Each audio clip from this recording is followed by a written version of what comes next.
2016. So, who can forget the Kashmir conflict? The people were saying that it was the result of hate speech, but the reality turned out to be different. Some reputed agencies proved that it was territorial dispute between India and Pakistan for the land of Kashmir that had deep roots with historical and political reasons, not the hate speech. But do you know what is the problem here? It's not the one and only incident. Some people like my opponents think religious conflicts are the result of hate speech. They often arise due to difference in the thinking, difference in the beliefs, difference in the culture and traditions of the people of different religion. It's not the hate speech here.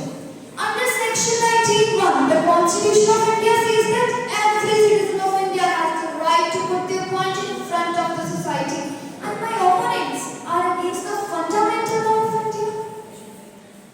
So, and do you know what are the cornerstones and pillars of democratic societies and countries? Freedom of expression and opinion. And I don't think that my opponents would want to live in a non-democratic society like in North Korea where people don't even get the right to speak against the wrong. Do you want to live in that kind of society, my opponents? Of course, no. But still they are against it. So, at the end, I will conclude my words by saying that speech without emotions is effectless and hate is an emotion. Emotions can't be relegated from humans, so hate speech may always exist. But it's up to you people that whether you want to get influenced or going to show a cold shoulder to hate speech. So, from now, instead of saying no to hate speech, say yes to quality education, say yes to freedom of emphasis, say yes to understanding, and most importantly, say yes to acceptance. And I can give you 101% surety that this will lead to an immense positive change in our society. So, have a very nice day and thank you very much. Ma'am, am I audible? Yes, you are audible.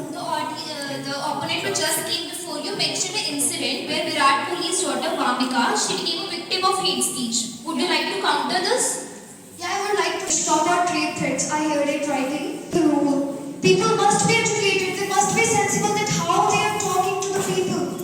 That how Sorry to interrupt, but that is exactly what is hate speech. And you are saying that hate speech should be there. There should be free flow of information. Yeah, I said that hate speech is not a barrier to achieve sustainable development goal 16. For you, it says to promote peaceful and inclusive societies at all levels. So is it promoting peace in the society? It is affecting his emotions. He is a father of a daughter and he is receiving bad comments about his daughter which has to do nothing with his cricket match. And you are saying hate speech is correct. There should be free flow of information. Such free flow of information